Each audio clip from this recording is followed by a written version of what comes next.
Bonjour à tous, bonjour Jean-Paul Garot. Bonjour. Actuellement, l'accord de partenariat entre l'Union européenne et l'Algérie est en train d'être renégocié.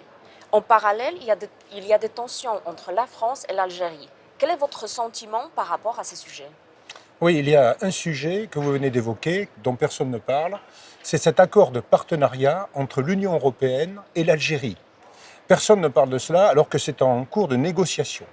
Et c'est en cours de négociation alors qu'il y a, nous le savons tous, des tensions très fortes actuellement entre la France et l'Algérie pour de nombreuses raisons.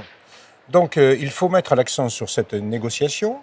Ici, au niveau de l'Union européenne, c'est la Commission européenne qui en est maîtresse, dans des conditions d'ailleurs que l'on ignore, nous ne connaissons pas les détails, mais bien sûr nous faisons tout ce qu'il faut pour être influents par rapport à cela.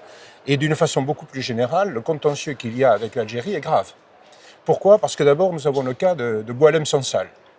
Ce philosophe qui est retenu, emprisonné dans des conditions totalement arbitraires en Algérie, alors que c'est une personne âgée, que c'est une personne qui n'a commis aucune infraction, aucun crime, et cette personne est maintenue dans des conditions d'ailleurs dont nous ignorons tous les détails, loin de là.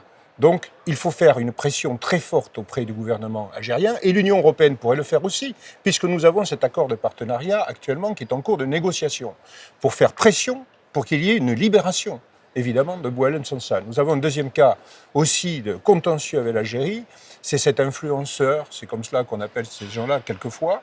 En fait, c'est une personne qui a déversé sa haine sur les réseaux sociaux, algérienne, qui a fait l'objet d'une obligation de quitter le territoire français, qui est partie, qui a été reconduit à la frontière algérienne et qui a été refoulé par l'Algérie et qui est donc revenu en France. Humiliation totale, évidemment, pour la France.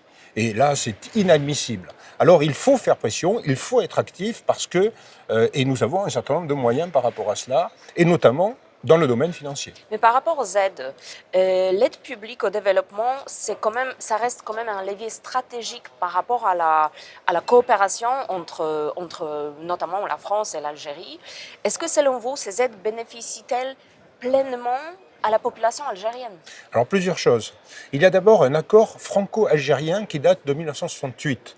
Cet accord franco-algérien de 1968 facilite les conditions de circulation des Algériens en France, les conditions d'entrée, de séjour et de travail en France. Cet accord franco-algérien, il faut le remettre sur la table. Tant que l'Algérie est dans des conditions telles que celle dont je viens de parler, il faut le remettre sur la table, il faut revenir dessus. D'ailleurs, j'ai entendu le ministre de l'Intérieur français qui en parlait. Donc il faut aller, bien entendu, dans cette voie. Ensuite, il y a toutes les aides au développement. Et ces aides au développement sont importantes. Il faut savoir que, au cours de plusieurs années, la France a versé plus de 800 millions d'euros auprès de l'Algérie pour les aides au développement de l'Algérie. L'Union européenne a également versé, sur une période de plusieurs années aussi, a versé plus de 200 millions d'euros à l'Algérie. Ce sont des aides qui doivent être conditionnées à quelque chose, si vous voulez. L'Algérie, actuellement, exporte ses hydrocarbures, exporte un certain nombre de richesses qu'elle a dans son sol, mais finalement ne va pas au-delà. Il n'y a pas eu une progression d'autres exportations. Donc les aides au développement qui ont été versées, on se demande bien à quoi elles ont servi. Et d'ailleurs, il faudrait naturellement conditionner, vérifier, contrôler tout cela.